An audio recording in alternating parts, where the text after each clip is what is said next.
안녕하세요. 모티브 성형외과 박재희 원장입니다.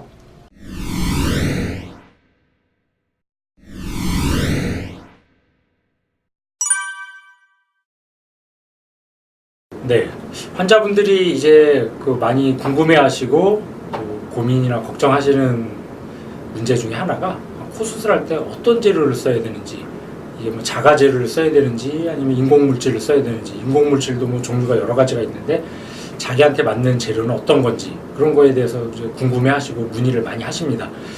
그러면 예전에는 사실 불과 한 5년, 10년 전만 해도 뭐 성형할 때 재료들을 뭐 실리콘, 뭐 고어텍스, 뭐 아니면 뭐 고어실리라든지 뭐 실리고처럼 뭐 고어텍스랑 실리콘을 같이 합친 뭐 재료들, 뭐 이런 것들을 여러 가지 많이 썼었던 것 같은데, 요즘은 제가 알기로는 대부분 성형외과에서 실리콘을 많이 쓰게 됩니다. 이게 이제 왜 그러냐면은, 우선 일단은 이제 처음 하는 수술들, 이제 뭐 특별히 뭐 염증이라든지 그런 문제가 있는 게 아니라 그냥 처음 하는 첫 수술 케이스에서는 대부분 실리콘을 많이 사용하는데, 왜 그런 자가 조직을 안 쓰냐?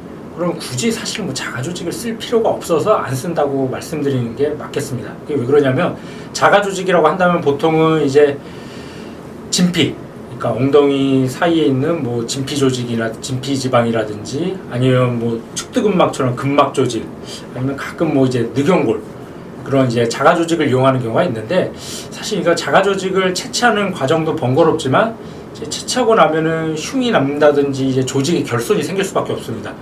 그래서 어쩔 수 없이 뭐 염증이 있다든지 뭐 재수술해서 어쩔 수 없이 써야 되는 경우는 그런 거를 감안하더라도 자가 조직을 쓰겠지만, 굳이 뭐 처음 아무 문제도 없는 이제 처음 하는 수술 그런 결손이라든지, 또 자가 조직의 또 문제점 중에 하나가 이제 시간이 지나면서 이제 흡수가 된다던가 아니면 모양이 변형되는 그런 문제들이 가끔 생깁니다.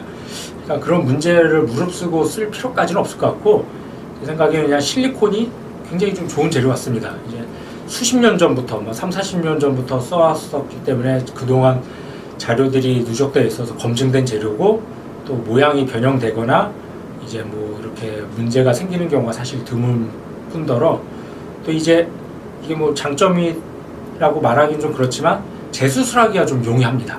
이제 예전에는 고어텍스 같은 재료도 많이 썼었는데, 고어텍스를 차츰 안 쓰는 이유가 여러 가지가 있겠지만, 우선 재수술하기가 좀 까다롭습니다. 이제 실리콘은 우리 몸에 들어오면은 이제 이물 반응 때문에 이게 캡슐이 형성되기 때문에 그냥 제거하기가 쉬워요. 그냥 캡슐 그 안에서 그냥 잡아만 빼면 쑥 실리콘을 잡아 빼질 수가 있는데, 고어텍스는 주위 조직하고 유착이 굉장히 강하게 형성이 됩니다. 물론 뭐 그것도 잘 박리하면은 괜찮긴 하겠지만, 그 박리하는 과정에서 정상 조직이 손상될 수도 있고 좀 제거하기도 어렵고 출혈이 많이 생긴다든지 그런 문제들이 생기기 때문에 고어텍스는 사실 그다지 요즘 많이 안 씁니다. 또 고어텍스의 문제점 중에 하나가, 뭐 요즘은 좀 좋아지긴 했다지만 시간이 지날수록 약간 좀 얇아져요.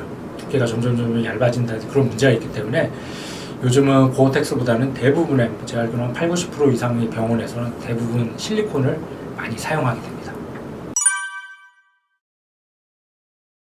실리콘이라든지 그런 이물질을 사용할 때는 이제 끝까지 사용하는 게 아니라 이제 중간 정도, 이제 코 미간 부위부터 요 콧잔등인데 한 이 정도까지만 이제 보통 실리콘을 사용하고, 예전에는 이제 L자 실리콘이라고 해서 이제 코끝까지 이제 실리콘을 사용하는 경우들이 가끔씩 있었는데, 그렇게 되면 이제 시간이 지나면서 실리콘 끝이 코끝을 압박을 하면서 피부가 얇아지거나 뭐 빨갛게 되거나 심지어는 뭐 뚫고 나오는 그런 문제나 부작용들이 가끔씩 있었습니다. 그래서 요즘은 그렇게 실리콘을 길게 사용하지 않고 한 중간 정도까지만 사용하고, 그럼 이제 코끝은 어떻게 하냐면, 이제 코끝은 최대한 좀 자가 조직을 이용해서 많이 수술을 하는 편입니다.